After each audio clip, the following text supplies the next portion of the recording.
नमस्कार सर. नमस्कार सर आपलं नाव काय? गौरव पन्हाळे. पन्हाळे. तर कुठून आले आपण? कोपरगाव डोंबिवली. मी राहायला डोंबिवलीला आहे. हो. आईचं गाव कोपरगाव होतं. कोपरगाव आहे.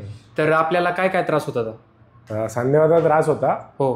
तर पाय इथे गुडघ्यात सुजलेला होता. हो हो. तर एकदम चालायला होत नव्हतं. हो. मग ते आई यायची माझ्या आधी इकडे. हो हो. मग तिने सांगितलं जाऊन बघ एकदा. हो. मग आलो. हो.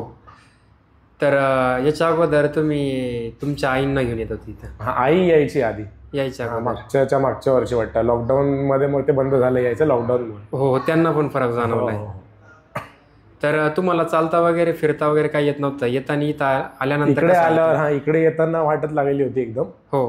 तर त्याच्यानंतर थेरपी वगैरे घेतली. हो. त्या आयुर्वेदिक गोळ्या वगैरे त्याच्यानंतर फरक पडला. हो हो. यावेळी व्यवस्थित आहे. इथं आल्यानंतर आपण काय काय थेरपी केली?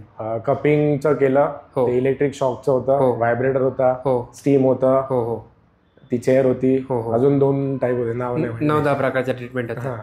तर उपचार केल्यानंतर आपल्याला कसं वाटतं? तेव्हापासून ते दुखायचं तर बंद झालंय. हो हो. आता व्यवस्थित आहे. चालता फिरता वगैरे काही येत नव्हतं, आता चालू फिरू शकता तुम्ही. हो हो. तर सर आम्हाला चालून दाखवता तुम्ही? उपचाराने आनंदी आहात आपण? हो हो हो. एकदम आनंदी आहात.